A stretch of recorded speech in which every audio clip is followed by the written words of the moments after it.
खिपरो जे degree college ground ते FKR foundation पारां पहिरियों night tape ball cricket tournament 4 रोज़ा मेलो सजायो वियो है। ये बाजी आखिरी बाजी नहीं, अभी और बहुत से मैदान है।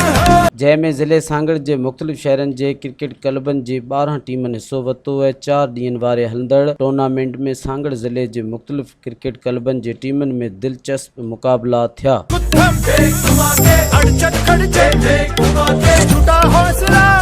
मुख़्तलिफ़ मुक़ाबलनि खां पोइ फाइनल जे लाइ जाबाज़ क्रिकेट क्लब सांगड़ ऐं Afridi lovers club Sinjhoro qualify कयो आहे। फाइनल जो मैच जाबाज़ क्लब सांगड़ ऐं आफरीदी लवर्स क्लब सिंजोरे जे विच में मुक़ाबलो थियो आहे। बहितरीन ऐं शानदार मुक़ाबले खां पोइ Afridi lovers club Sinjhoro final खटे वरितो आहे।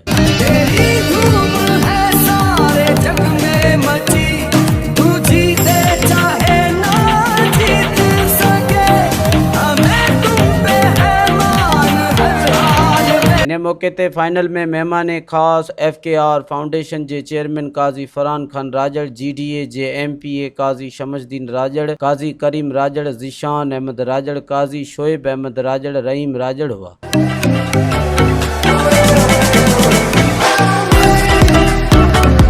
ग्राउंड ते पहुचण ते महिमान जे मथां गुलनि जी वर्खा करे शानदार इस्तक़बाल कयो वियो आहे। इन मौके ते final खटींदड़ Afridi lovers club Sinjhoro खे काज़ी फरहान खान राजड़ मोटरसाइकिल ट्रॉफी ऐं कैश इनाम ॾिना। जाबाज़ क्लब सांगड़ खे काज़ी फरहान खान राजड़ कैश प्राइज़ ऐं ट्रॉफी ॾिनी। टूर्नामेंट में बहितरीन कारकिरदगी पेश कंदड़ रांदीगरनि खे इनामनि ऐं ट्रॉफियुनि सां नवाज़ियो वियो आहे। इन मौके ते अॻवान जो अवामी न्यूज़ सां ॻाल्हाईंदे चवणु आहे त FKR फाउंडेशन हमेशा रिकॉर्ड डिस्ट्रिक्ट सांगड़ में बिलखुसूस रिकॉर्ड के प्रकार की आवामी खिदमत कई, चाहे एजुकेशन हुजे, मेडिकल कैंप्स हुजे या फूड ड्राइव हुजे। इहो ई सोचे करे असांजो इहो अहिड़ो टूर्नामेंट कराइजे जंहिंमें असांजा नौजवान पार्टिसिपेट कनि। इहो अहिड़ियूं हेल्दी एक्टिविटीज़ जेको आहे त असांजे नौजवाननि लाइ तमामु ज़रूरी आहिनि। ॿियो इहो हिकिड़े मुनज़म ॿियो तंदुरुस्त माशरे जी निशानी बि हूंदी, त इंशाअल्लाह असांजी कोशिशि रहंदी त असां अॻिते बि हली अहिड़ा इवेंट्स करायूं। टूर्नामेंट के हवाले से बहुत अच्छी एक्टिविटी है, सेहतमंद एक्टिविटी है। टूर्नामेंट होने चाहिए, इस तरह के नौजवानों को इनक्रेज करने के लिए होने चाहिए। अल्हम्दुलिल्लाह जॾहिं स्टार्टिंग असां वरिती पे हिन टूर्नामेंट जी त असांखे एतिरी मतिलबु दिलचस्पी बि न हुई ऐं मतिलबु एतिरो असांखे इहा शइ न हुई त हेतिरी का मोट खिपरो में मिलंदी ऐं हेतिरो माण्हू क्रिकेट सां या गेमनि सां शौक़ु रखंदा। अल्हम्दुलिल्लाह असांजी मैनेजमेंट काज़ी फरहान खान फाउंडेशन काज़ी फरहान खान जेको सपोर्ट कई त इन लेवल जो टूर्नामेंट माना ज़िले सांगड़ छॾ बल्कि सिंध में पहिरियों चकर थियो आहे। उन में ठीकु ठाक इनाम ऐं बाक़ाइदे टीमूं ऐं विनर रनर्स ऐं मैन ऑफ द मैच जेके बि टीमूं उनखे ठीकु ठाक इनाम ॾिना विया आहिनि।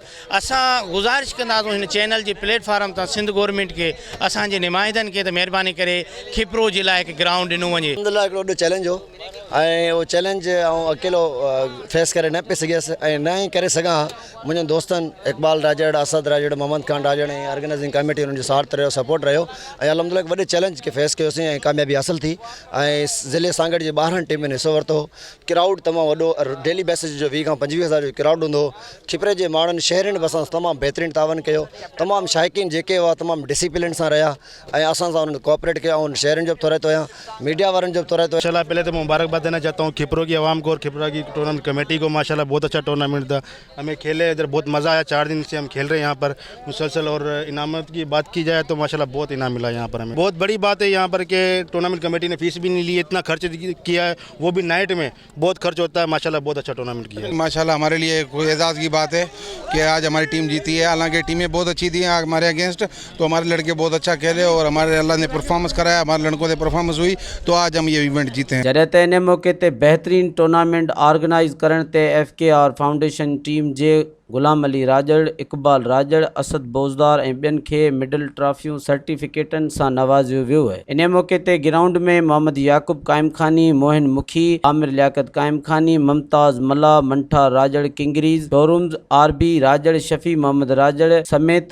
शाइक़ीन क्रिकेट जो वॾो अंग मौजूदु हो। कैमरामैन फज़ल उमरानी सां गॾु हरेश KBC अवामी न्यूज़ खिपरो। मज़ीद ख़बरनि ऐं तफ़सीलात लाइ विज़िट कयो असांजी वेबसाइट www.awamiNewsHD.com ऐं ॾिसंदा रहो अवामी न्यूज़ HD।